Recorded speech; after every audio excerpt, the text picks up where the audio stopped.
I'm going to be your speaker this evening, Michelle Boyce. I'm with Rosenzweig Financial Services, obviously. Um, I've been in the financial service industry for the last 20 years, and I've been working at Rosenzweig with Stuart and Mickey for the last 2.5 years. And I am a retirement income certified planner, which really falls into what we're going to speak about tonight. And I concentrate in the areas of retirement planning, estate planning, charitable planning, and really taking that from a taxation view. Hence the topic for tonight, tax-free income. All right, so a little housekeeping items before we get into the content. There is a Q&A section in your chat bar, so that if you have any questions as we're going through tonight and you want to type those in there, I will answer those when I can. I am presenting and manning the chat, so if I don't get it right away, I will make sure at the end that we have time to answer those questions. But if it's pertinent to that topic, I will try to stop and answer it at that time. All right, so getting started for this evening.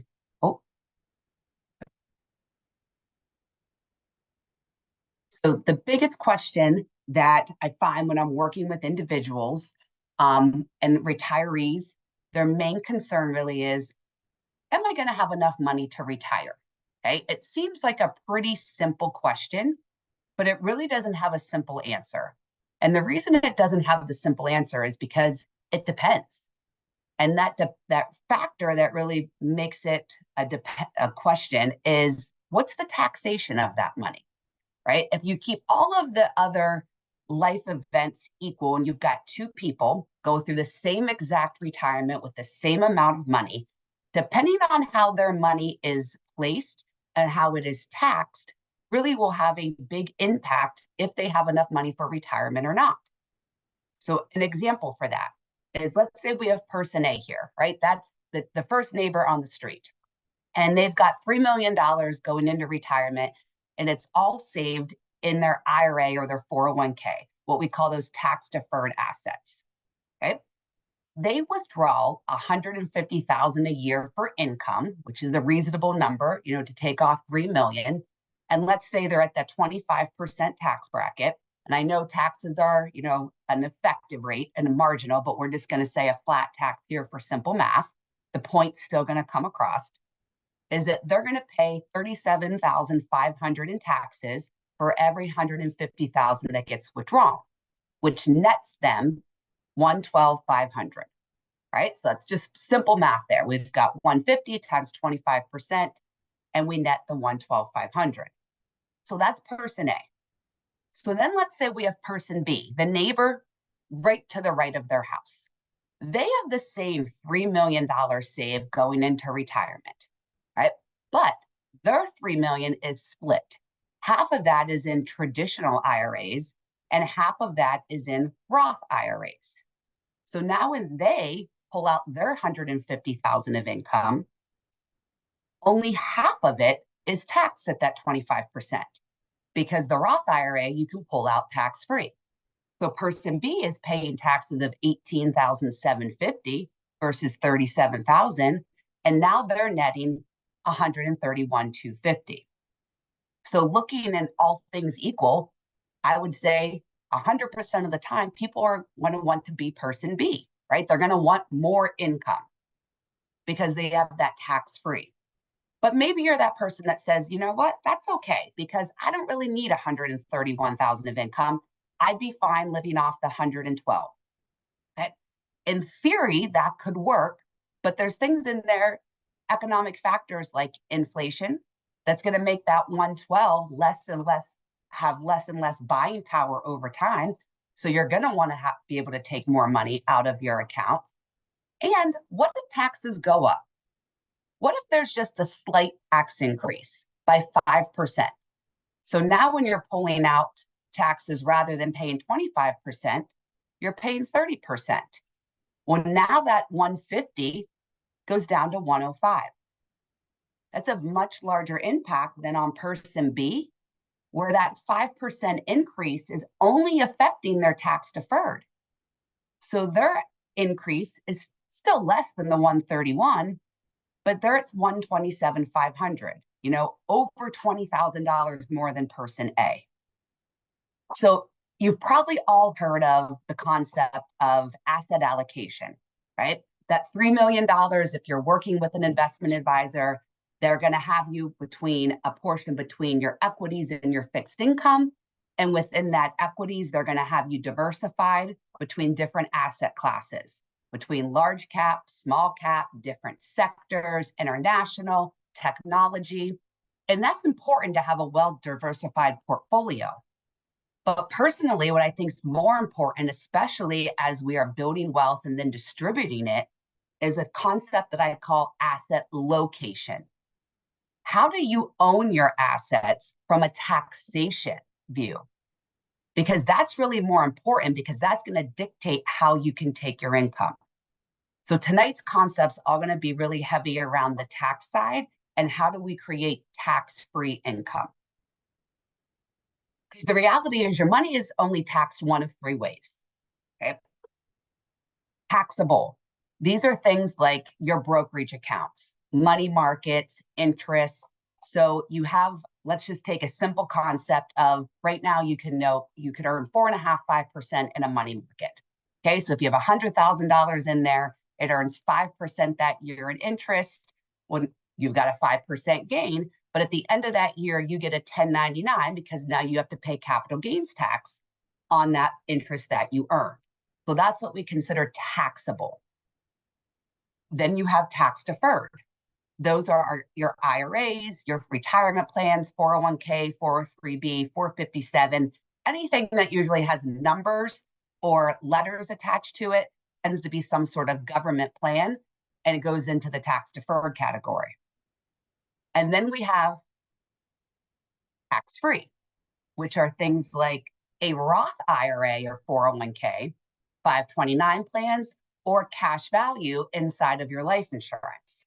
So any financial product, any money that you're going to invest in is going to fall into one of those three categories. And I want you to envision it as a triangle, right? And each point being one of those different types. The goal is that you want to try to have some balance between those three areas. Okay, you don't want to be lopsided because now your triangle is going to be going from looking like that type of triangle to a right triangle. But the reality is most people have their money really heavily over in the left side of tax deferred, which we're going to talk about on the next screen.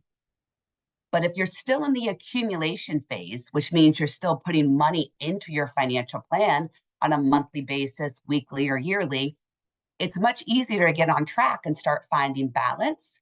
But once you get to retirement or in retirement, you no longer are in accumulation, you're starting that distribution phase. It gets trickier of being able to get balanced because you've already accumulated a lot of those assets. So tonight we're going to give some strategies to be able to accumulate some tax-free asset when you're getting in retirement or close to. So speaking of retirement plans, so $38.4 trillion currently is in some sort of retirement plan throughout the American population, which honestly, it's a very large number, but it doesn't surprise me. I would say 90% of the individuals that we work with who are getting close to retirement, their largest asset is their retirement plan. Okay. And I always contribute to a couple reasons. The first is that as the generation, they were good savers, right? So they saw their parents or their generation before them kind of struggling. So they really wanted to save, and they did a good job of doing that. They also had a great, 15, 20 years in the market if they were invested. So they got a lot of double-digit returns. So those savings dollars, doubled over time of the values. And then I see the third reason is that they kind of just did what they were told, right? And they followed the crowd. So what I mean by that is you're told max out your retirement plan. There's a company match, take full advantage of that, max it out because you're in a high tax bracket today. And when you take that money out in the future, you're going to be in a lower tax bracket. So save everything you can to there. So on the next slide, I'm going to talk how that's probably a really older paradigm. And the new paradigm really doesn't match up with that. And here's some reasons why. So the first, that 38.4 trillion, that's today's number, or not necessarily today, but a recent number. But that's ever growing because people are continuing to fund. They're putting new money in. So it's projecting to increase by 10% per year. So that 38 trillion just keeps getting larger and larger. Retirement plans come with a aspect called an RMD, a required minimum distribution, which means when you get to a certain age, the government says, hold on, you've deferred the taxes on this money long enough. Now you need to start pulling out a certain amount per year, which we will tell you how much, and you will pay taxes on those dollars at ordinary income rates, and we will tell you what that rate is, depending on what taxes are at that point in time. So under current law, RMDs start at 73. So there's been a lot of confusion because it's changed several times just in the past 4 or 5 years. It was 70 and a half, then it went to 72, now it's to 73. But if you were born after 1960, it's actually pushing back to age 75 is when you have to take out that first RMD. But here's what I see so many people in retirement doing, because they've saved in their retirement plans, but they've saved in other aspects as well, or they're still working because as a workforce, we're working longer and longer, and those RMDs kick in and they don't need that money, but they have to take it because if you don't take it, then the government gives you a 50% penalty. So they take that money, but they only take the required minimum distribution amount. They don't take $1 more because they don't want to be taxed at anything more than they have to be. They pay the taxes and then they reinvest that into like a non-qualified, like I said, a taxable account there. So they're taking a small amount out, but those IRAs continue to grow. Because in the early years, your RMD is pretty small. It's like 3.5%, 4%, and over time it increases. But if your account's growing by 5.5%, 6%, obviously that's continuing to compound. But after the Secure Act 2.0, that last note on the screen becomes very important, where any non-spouse beneficiary must liquidate any IRA account over a maximum of 10 years. So said in layman's terms, if a husband and wife, if the husband passes away and then the wife inherits, and then she passes away and leaves $1 million to her only child, that child now has to take that $1 million and over 10 years at a maximum, so let's say $100,000 a year, take that out and pay ordinary income tax on it, on top of their income that they're already generating. So let's say they're in their prime working years and they're making $250,000 a year, and now they're getting another $100,000 of income. So now we have $350,000 of income to pay taxes on, which is going to bump them a bracket. Okay, so this is why we need to have balance, because it's not just about the money that you're deferring, it's then the assets that you leave, that you're leaving for the next generation. What's the taxation on them? And who's getting the most of that, the government or your heirs? So I mentioned earlier, the old paradigm of you're in a high tax bracket now, defer, defer, defer, because in retirement, you will be in a lower tax bracket. So let's talk through that a little bit. So what you see on the screen right here is the history of taxes and the top marginal tax rate. So you can see right here when taxes were created over on the left-hand side, we're pretty low, right? I would say that's probably 7-8%. And that's kind of the expansion of the United States, right? We're saying we want to expand out west, so we need to get some tax dollars to be able to get roads and make that expansion happen. Then very quickly, we went from the top bracket of 8% the whole way up to the top bracket of, let's call that 78%. And that is contributing to World War I because the government needed funding. So how does the government get funding? They increase taxes to the taxpayers. Then they dropped back down and we had the Roaring 20s. But right after the Roaring 20s, came the Great Depression, where the tax rate went back over 60%. Then we entered a period of time where we had 3 consecutive wars, and the top tax bracket was 90%. So imagine, for every dollar that a person made at that point in time, 90% was going to taxes if they were in the top tax bracket. Then they dropped. We had the Tax Recovery Act of 1981, where the top bracket went from 70% down to 50%, still much higher than we are today. Then we had the reform, where it dropped again. And then this is where we have been now for basically the last 20 years, right? And some of the lowest tax rates in history. And now in 2025, because the law was going to sunset unless, the government gets it together, which we all have our opinions on that, top tax bracket's going to go back to 39.6%. So it's going to go back to this level here. So I guess the question that you all should be asking yourself is, can history repeat itself? Right? Could tax rates go back to 50, 60, 70% they were prior? Because what does every point where there was a high tax rate have in common? That there was a lot of government spending. If you would take a government spending chart and overlay that on top of the tax right here, every time that we had a high tax, we had high government spending. The only time that we haven't has been the last 20 years. We've had high government spending, but we've had low overall taxes. So the question is, will that come and meet at some point in time?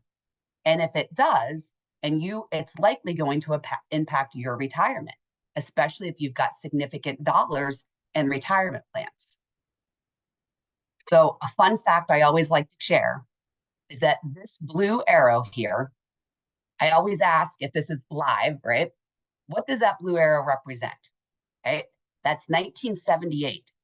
And what that represents is when 401k was invented, okay? And the reason it was invented is because the high executives at IBM they were making a lot of money, and they were paying 70% of it in taxes. So they worked with the broker who came up with the concept and then lobbied Congress. And then we got the 401k Act, which would allow them to defer a portion of their income because they knew at some point they would be in a lower tax bracket. And that's how the 401k came about. Okay? It has now eliminated company pension plans because throughout this time frame, still most companies, high executives had a pension plan. Those have all gone by the wayside, and now they've shifted someone's retirement solely onto the investor. It's kind of one of those things where it's a tail that gets passed down from generation to generation. Will defer because you'll be in a lower tax bracket. But the reality is that's not necessarily true anymore because we're in low tax brackets. We're in high inflation. The cost of living continues to increase. When you retire, you lose your deductions, right? You're no longer likely having a mortgage. You can't deduct your children anymore. You're not putting money into a retirement plan. So you're likely only getting the standard deduction. And you've saved so much into your retirement plans when your RMDs kick in, you're still in a high tax bracket. So you're really deferring to be in an equal tax bracket, potentially higher. So a couple more pieces on taxes, and then we will talk a little bit about our tax-free concepts. So there's a lot of numbers on this page, but what I want you to concentrate on, the last 2 figures that are highlighted here in yellow. So what this is, and the last data we have is from 2021, even though it says 24 there. This is a breakdown of the taxpayers. So this is the total number of returns. So 153 million returns of everyone that pays taxes. And then it breaks it down from the top 1, 5, 10%. So when you talk to the average person, they probably will say, oh, I'm not in the top 10%, right? I'm probably in the top 25, maybe in the top 50. But the reality is, most of the middle class is in the top 5 to 10% now. And look at the total number of share of taxes that the top 10% pays. Out of 100%, the top 10% pays 75% of the tax. So that means the other 90% only pays the other 25. So when tax rates increase, who does it most affect? It most affects that top 10%. And then here's the income split point, which is their adjusted gross income of 169,800, called 170,000. So if your AGI, your household AGI is 170,000 or more, you are in the top 10%. And you are part of the 75% that's paying the majority of the tax. So how does that then trickle down to everything I just said, right? Think about where the majority of our wealth is in the retirement plans, where the government has complete control of increasing the taxes. So this is an article, just a bit of an article that was taken out of Forbes for Mike Patton, who is a writer for Forbes. And it said the problem is that going back to that prior page, there's not enough high income earners. There wasn't that many people in the top 1% and 5%. So where is government going to go to be able to get the money to pay off our debt? It's not to the other 90% because they don't have the money. So they're going to have to tax the middle class, which is what they've kind of started with the Secure Act and really focusing more on the retirement plans. What a lot of people are surprised is that when we're doing retirement planning and we're doing some forecasting and we're looking at, what is your Social Security benefit? And then I inform them that their Social Security benefit's going to be taxed. And they say, what do you mean? I was already taxed my entire working time. I paid into it. I paid the tax. Now I'm going to get taxed again. And my answer is yes, right? Because that's the government makes the rules of the game, and that is the rules. That if your combined income is over $44,000 a year, then they're going to tax up to 85% of your benefit. So if your benefit's $100 a month, $85 of that is considered taxable income. Okay, so tying this back in, right? A lot of people have their wealth and retirement plans. That RMD is likely much higher than 44,000. I've seen RMDs that are 150,000. So that's all that does is basically use your Social Security then to be taxable and become the whole benefit is just going to pay the tax. So as we look at how do we do that asset location, we want to make sure that that balance is putting you in position that when you're taking Social Security or you're taking other income from places, it's not having a negative effect, but it's having a positive effect. The biggest way to do that is to start building tax-free income. Okay? The only cure for increased taxes in the future is to have tax-free assets, right? That you've already paid the taxes on. Because if you've already paid the taxes, then that can grow tax-free and you can access it tax-free. It's a simple solution. The problem is there are not a lot of options. Okay, there's not many options when it comes to where can I put my money to earn tax-free. There's really three. And the first one is a so-so, right? So municipal bonds. They do provide tax-free income, but they provide income, and you're going to take that income now, basically. So if you don't need that additional income yet, it's not the right play for you today.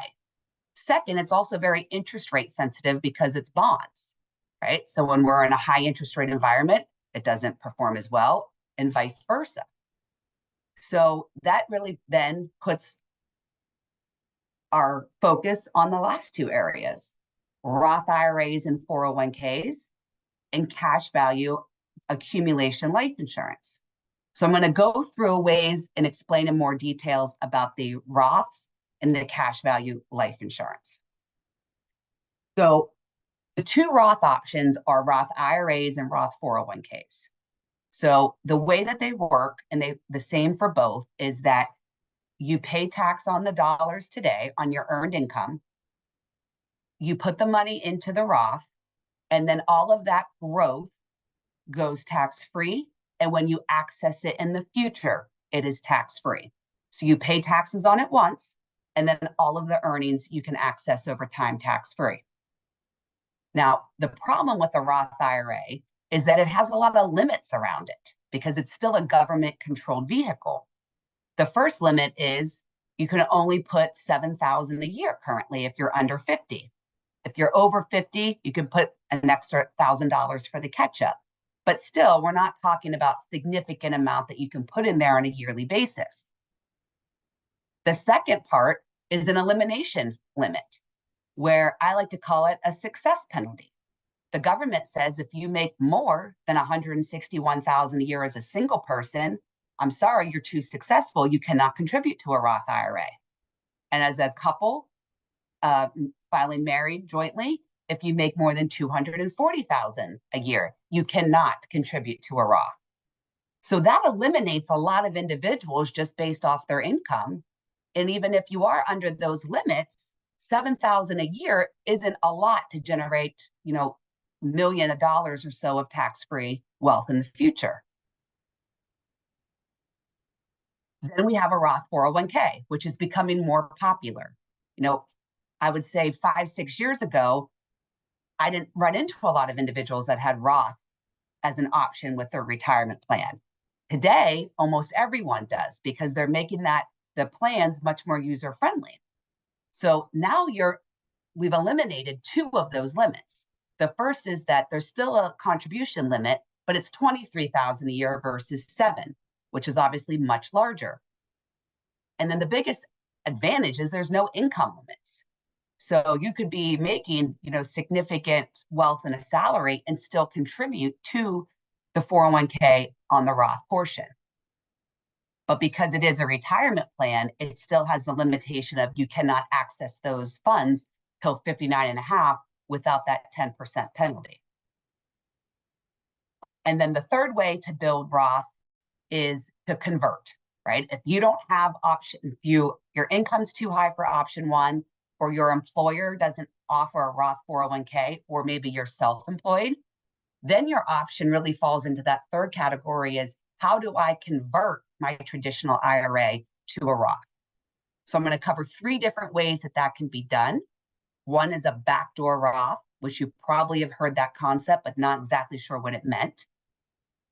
Another one is what I like to call converting up to your bracket. And then the third is doing a Roth conversion by implementing some charitable strategies. So I'm going to walk through each of those on this slide. So the first, the backdoor Roth. It's actually a pretty simple concept. So you take your normal IRA contribution, we just said $7,000, and you open a non-deductible IRA. Okay, that's the key, a non-deductible. Most people, when they open an IRA, they deduct it on their taxes so they don't pay income tax on those dollars today, which then makes it deferred.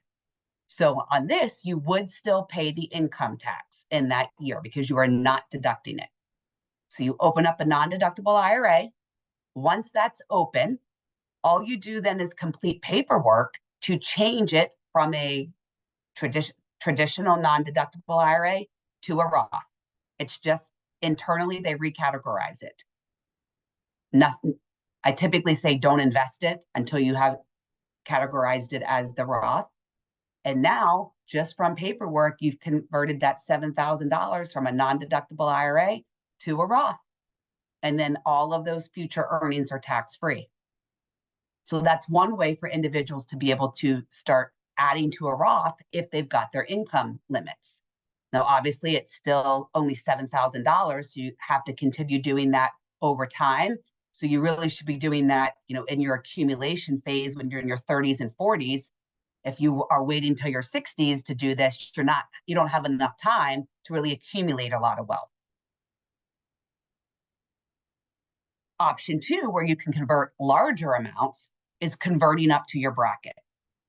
So as you all probably know, our tax code is broken into brackets, right? Different income levels. And then depending on where your income falls or your adjusted gross income is the tax bracket that you end up falling into. So in this example, I'm saying we have a 55-year-old and their AGI is $275,000 a year. So that puts them in the 24% bracket because that income class is 201 through 383. They have $500,000 in their IRA. So if they wanted to convert and stay in the same 24% bracket, they have 108,900 room left in that bracket, which is just taking the 383,900 minus the 275, which is where we get 108,900. What they would do is they would go to their IRA and say, I want to convert 108,900 of my IRA to a Roth because that is considered taxable income in that year. Now they're going to pay taxes on that, and it needs to be paid from another account to the tune of about $26,000. But remember, you're going to pay tax on that at some point. Do you pay it now, or do you pay it in the future after it's compounded and at a rate that you don't know? Now that you've taken that 108,900, it gets to grow. You're going to invest it. It's going to grow over time without any tax or any future RMDs. So if you wanted to leave a certain amount of money tax-free to the next generation, to a charity, to your spouse, this would be money that you could do. You paid the taxes today, and then all of that compound tax-free wealth. So this is something that we look at with individuals a lot to say, okay, where's your income at in your tax bracket? Let's look doing small conversions each year to convert some of your IRAs into Roths. So that's concept two for the conversion. Concept three is where we bring in some charitable ideas. So the overall concept, and this can be done with a donor advised fund, a charitable remainder trust, charitable lead trust, any type of charitable trust. When you put money or give money to a charity, a charitable organization, you get a tax deduction in that year for the amount that you give. These tend to be larger amounts, especially when we're talking about, legal entities like trusts, because there's legal work that needs to go into it. So we're putting larger amounts in here, but we're getting larger tax deductions. So this really plays more into higher level retirement planning and estate planning. But here's the concept. You take a non-IRA asset. It has to be cash, a non-qualified asset. You take that and you contribute it into the charitable function. So in this example, I'm using a charitable remainder trust. Okay. When you do that, in that same year, you get an upfront deduction, the money that you put into the trust. Rather than using that deduction to offset income, I say use that deduction to convert a portion of your IRA to a Roth. So now, rather than coming out of pocket and paying the taxes, like in example two, you are now getting a wash because you gave money to charity. So if you're a person who's already giving money to charity, or you plan to give money to charity over the course of your retirement, this is a way to get an upfront tax deduction by giving it all at once. Or even if you're not charitable, the tax savings often on this makes it a strategy that's worth looking at. Here's putting some numbers to it. So in this example, we take $1 million of non-IRA assets. We put it into that charitable trust. In that same year, you get a $500,000 tax deduction for that. So now that is personal. On this example, I'm basing that off a 70-year-old, and the account's going to grow at 6% and with a withdrawal rate at 5%. All of those factors go into what type of tax deduction you're going to get. Okay. But of that $500,000 tax deduction, now you are going to take it and convert $500,000 of your IRA to a Roth. and it's a wash on taxes. But you save $340,000 in future taxes because that 500,000 that you converted was going to grow, and then you were going to have an RMD on it every year that you had to take. So over 20 years of that growing and taking your RMD, by not having to do that, you saved $340,000 in taxes. And then you have a tax-free Roth that continues to grow. If you didn't touch that for that 20-year period, 500,000 turns into 1.6 million at a 6% rate of return. So yeah, you gave $1 million to charity, but now you've got a $1.6 million tax-free asset, and you saved $340,000 in taxes. So this is just a concept to be able to do this Roth conversion. Again, this gets more complex planning, but if you have significant assets and you want to be able to reduce taxes, oftentimes this is a strategy that's worthwhile looking at. You might say to yourself, well, when's the best time to actually do a Roth conversion? Is it when I'm working? Do I wait till I'm retired? Like, is it when the market's good? Is it when the market's bad? And the answer is it really depends. It depends on your own personal situation. But a piece that often works well when you're looking at this is in a down market, you're looking at your accounts and saying, what are kind of my lemons in my account? What different ETFs, stocks haven't performed very well, right? Let's get rid of those, right? So they're kind of down from where you started. Convert those over to a Roth. Okay? You're going to reduce that tax bill down the road, and you got those out of your account. And I'm not against also doing Roth conversions while you're still working. Okay? We went back, remember, we looked at the tax history. I just was working on a case today when I just modeled to say, okay, what if someone converted all of their Roth today while they're still working and they're in the highest tax bracket and they had significant wealth in their IRA.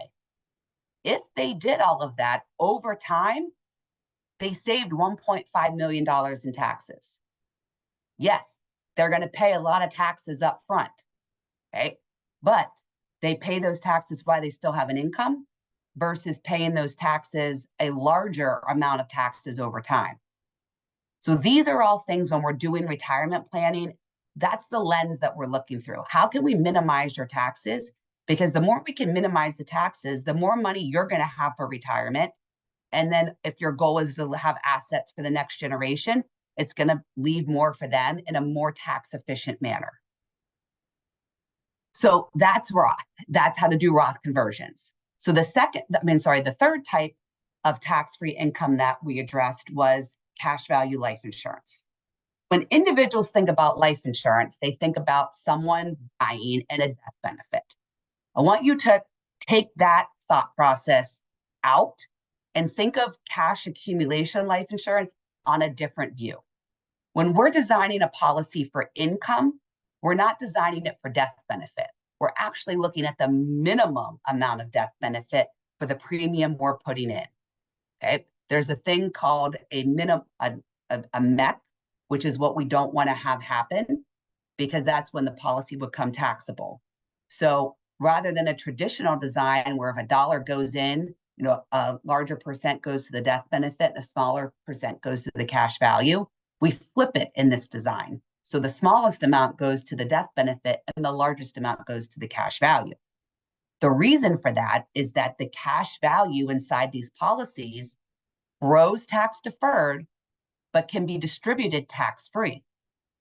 So you can put significant money inside of here because there's no funding limits, like with the 401k or an IRA, because it's not government controlled. So if you wanted to put $100,000 a year into this type of tax-free investment, you could, because it doesn't have those stipulations around it. Okay? I like to call it a Roth on steroids, because it works very similar to the Roth, but it doesn't have those limitations that go around it.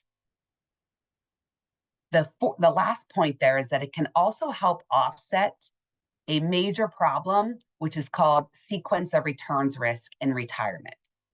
Okay, sequence of returns I'm going to explain here on a few slides, but that is one of the biggest concerns individuals have when they go into retirement.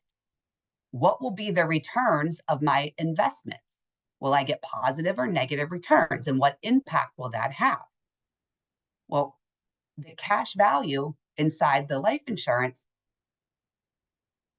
can be invested, but can be invested in a different manner than your traditional investments to give you a buffer against market volatility. So oftentimes when we're looking at an income type of design, we're using a policy called Index Universal Life. Okay, and the reason that we're looking at Index Universal Life is that you get to participate in the market in the S&P. It's an index versus the market, right? You get to participate in the returns, but not the losses, because that has a built-in floor protection of usually 0 or 1%. So when the market's down, you get 0. Now, on the flip side of that, because they're giving you that, they often cap the upside. So I like to say it's kind of investing with bumpers, right? You're never going to get a gutter ball because you've got that 0% floor. And because these other points, because we're doing the minimum benefit design, it's a low cost structure so that most of your premium is going to the investment portion. So you might have, when I said there, that there's a cap on the upside, you might be thinking, well, but I don't want a cap on the upside. That's where I get my biggest bang for my buck, is when there's the great run up in the market. But I want you to look at this graph here. The blue, kind of the bright blue, is the S&P. Okay, so from 2000 to 2022, you see we start with $100,000, and that $100,000 is riding out the returns of the market. So we were down, we came back up. We had 2008 where we lost 30%. Then we had these great double-digit returns for most of these years. We peaked at almost 450,000. And then over that 2-year period, that 450 dropped back down below to 400. So that is what I like to call riding the wave, the up and down, which you can do in your accumulation, okay, if you want to. But where this becomes troubling is in retirement. So how the IUL can act as a buffer, you're still getting those positive returns. Notice how where the blue line goes down, your green line stays straight because you've got that 0% return. So when we start earning again and we have positive years, we're starting at a higher amount because we never went negative. We got 0. So we have much slower and steadier growth over time. And then we get to a crossover point. Then the S&P takes off, right? But what goes up sometimes comes back down. So in this example, the 0% floor with a 10% cap actually ends up in a higher ending point than riding the ups and downs of the S&P. So this shouldn't be for all of your money, but this is what I like to think of as alternative investment class for some of your money. Let's talk about sequence of returns. So it's really as simple as the description. It's the sequence, once you retire, of the returns of the market. You don't worry about sequence of returns risk during your accumulation phase because you're not taking money out. But when you get to retirement and you're pulling money off your asset, this really matters. So in this favorable sequence, we start with $1 million, and then we have all of these returns. So in year 1, we have positive 31, and so on, ending with negative 9. We take a consistent $60,000 out per year, okay, with 6% withdrawal off of that. Person A starts with $1 million, pulls out all that income, they end with 1.8. And over that period of time, they average 7.58%. Not too shabby, right? Start with $1 million, end with 1.8. Person B here, unfortunately, got the unfavorable sequence. But the first thing I want you to notice is, wait a minute, they average the same 7.5. So how did they average 7.5, but in their last year, they're negative $56,000? They ran out of money before they ran out when they averaged the same. Only difference between person A here with favorable and person B is the order in these returns. We flip them. So here they got 31% first. Here they got it last. Here they got -9 last. Here they got it first. So the reality is nobody knows what your sequence of returns will be in retirement. Okay. This is where the Monte Carlo simulation comes into effect. So if you've ever worked with myself or another retirement planner, they probably ran a Monte Carlo for you, which gives you your probability of success. It takes 1,000 different returns of the market and applies your numbers to them and says, based off those 1,000 different times of the market, what's your probability of running out of money or not? So obviously, this person has a very high probability of running out, right? A very low probability of success. So what is the solution for sequence of returns risk?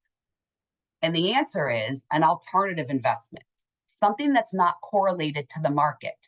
If you have all of your assets that are going to work the same way, when there's one downturn, they all go down.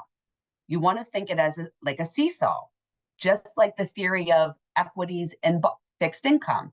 When equities are down, in theory, fixed income should be up. Okay? Same concept with alternative investments. The most alternative and simple investment is cash. Okay? Don't have everything invested. Have a significant cash nest egg as well. And we're lucky enough right now that we can actually earn a decent rate of return on that cash. Second, what we just talked about, the cash inside of the cash accumulation life insurance.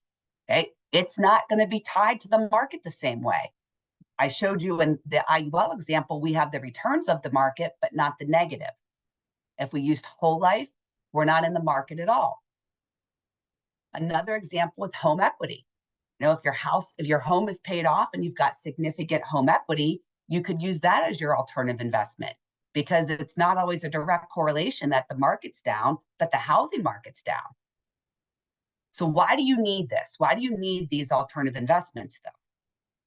Because you're going to use them in your down market and see the impact it has on your sequence of returns. So what this is showing you here is this is the unfavorable sequence, right? Where they ran out of money. They were negative $56,000. But here they're showing, rather than pulling your income from this investment that year, take it from your cash, take it from your home equity, take it from your cash value life insurance, because you've got $200,000 in those alternative investments. So in that first year, you pull 60,000 from that 200. Next year, the market's down again. We pull another 60,000. Well, we're down again, right? 22%. We pull another 60,000. We pulled 180,000 from your alternative investment. But look what that did to your ending value. It's 700 to the positive. We were negative 56,000 prior. So 180,000 gave us a 700,000 positive. It's really a 750,000 shift. You cannot calculate that rate of return. That is not math. You're not going to be able to make that up in the market. That is the economics of how money works. That is using the economics of a non-correlated asset class to not lock in your losses in the down market by having balance, having options. So the more options you have on the way that you can take your income, the better chance you have to that initial question of, will I run out of money, right? If you've got several buckets you can pull from and they're taxed differently, you have a much higher probability of that answer being no, you won't run out. So in summary, and I'm kind of right on time here to roll into some questions. What can I do to create tax-free income, right? So we talked about several different things. You can start Roth IRAs, you can 401ks, you can do the Roth conversions from the back door to the charitable to converting up to your bracket. You can look into cash accumulation life insurance. Now, you're never too old for that, by the way, because again, the design is for cash and not for death benefit. So those are ways to start creating tax-free income.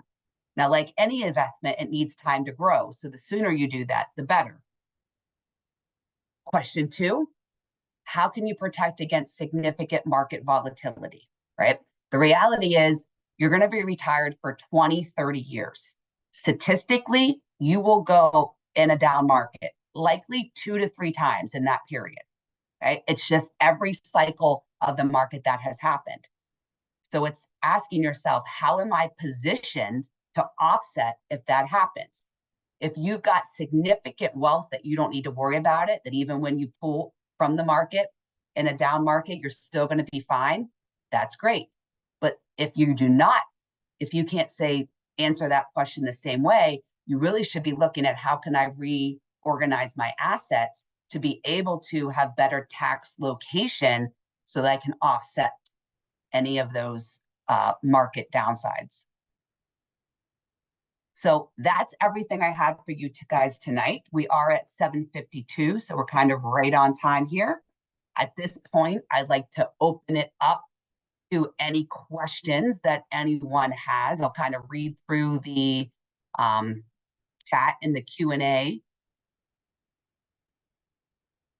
right now.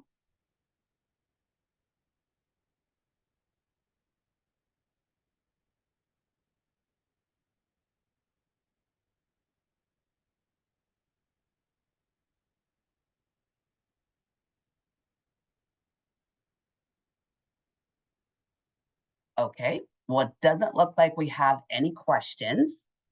So I want to thank everyone for attending tonight. Now, I will to finish it up with, if you have any questions, on your own personal plan, please reach out. Let's set up some time to have a conversation, even if you're in the accumulation or in the or getting close to retirement. We want to be looking for the same overall concept of having that diversification for the way your assets are being saved. Obviously, if you're in accumulation, we've got more time to make those changes. But even if you are in that retirement, there's still things that we can do. Okay. So I thank everyone for their time tonight, and we will see you next month in June for the June webinar. Have a great evening.